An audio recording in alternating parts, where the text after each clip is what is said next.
Challenge number 1, environmental friendliness. Our expert on this topic for today is Ms. Eriko Suzuki, the Managing Director at MPower Partners. She'll explain the current situation and why Japan needs your solutions. Eriko, if you would. Hello, so thank you. It's my honor today to speak about environmental and sustainable technologies for Japan.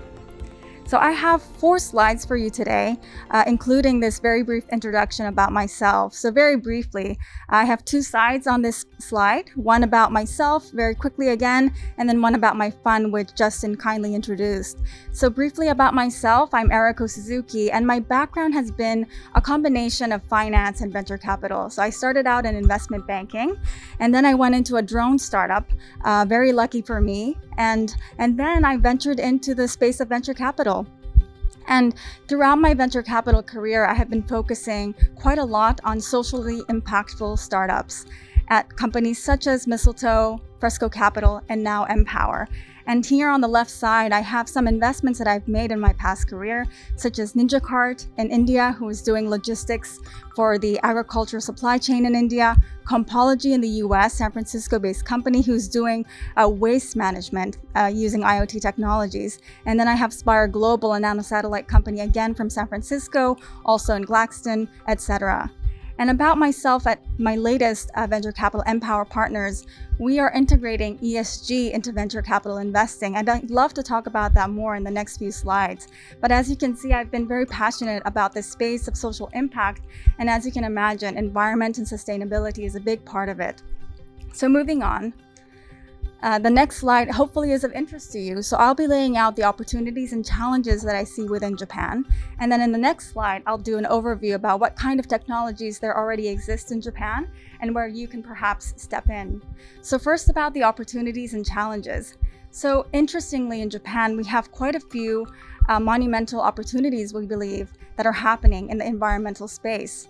So you may have seen our Prime Minister Suga has announced that we want to become carbon neutral by 2050.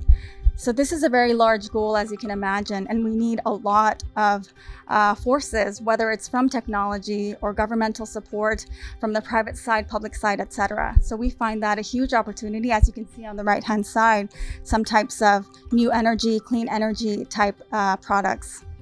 And then there's another boom that is happening within the SDG and ESG concept. And again, I'll explain a little bit more about ESG, how it relates to the venture capital work I'm doing, but also overall what is happening within ESG. And then the next one is the boom of startups. So I have a small chart here. This is really just for an image in your mind, but the startup scene in Japan is finally growing within the last 5-10 years, and in fact has been growing 7-fold. And so you can see that a lot more young talent is venturing into the startup space, a lot more capital is going in. So we find it a very exciting time for companies, even abroad, to enter into Japan. And finally, within this environmental space, this is a very qualitative point, but I find that Japan has a proximity to nature and a cultural affinity to honoring nature. I don't know if you've heard of terms like shinrin-yoku. So there's a term called bathing in nature.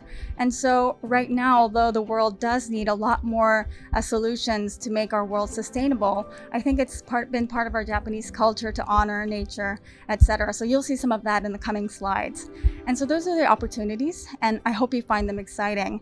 Some of the remaining challenges are, even though capital into startups have been growing, such long-term capital, which is needed for energy type companies, energy type technologies, etc., are still lacking. So we don't have in Japan yet the Jeff Bezos types or Bill Gates type long-term impactful capital. And so that is where companies like, or organizations like JETRO come in to help match private and public space. Another challenge is the deep technologies in Japan are there, as you can imagine.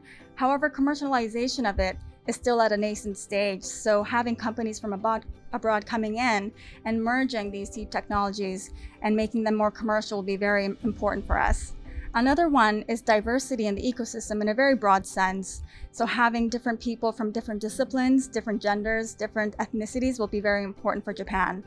And then another final challenge is the literacy around sustainability and environment is still low in Japan, perhaps compared to the West or European countries.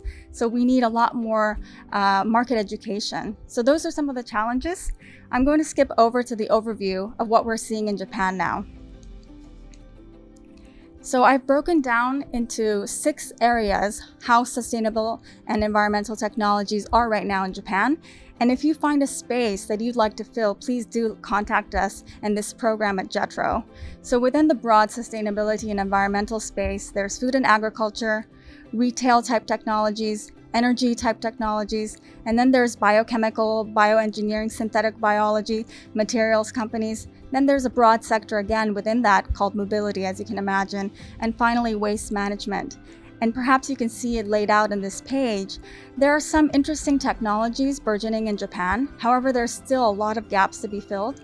For example, in the right upper hand corner, the renewable energy space, as you can imagine, requires a huge amount of capital and groundbreaking technologies. And in Japan, we're not seeing that yet. We have some companies working out of universities like Kyoto University, Tokyo University, but there's room for much more collaboration with global technologies as well.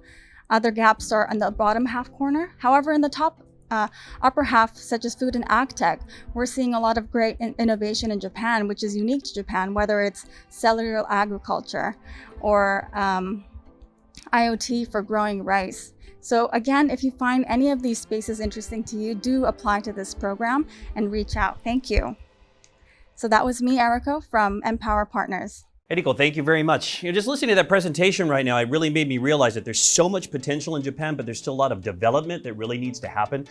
So before we go on to our next presentation, let's get some comments from our other presenters. So Eddie, if you just give us a few words, what do you think here about their presentation? Thank you, Justin-san. I totally agree with Eriko-san that there is a huge gap to fill in the fields of biochemical materials, mobility, and waste management and recycling. In terms of recycling, I think it is very important for Japanese manufacturers to create products that are easy to recycle.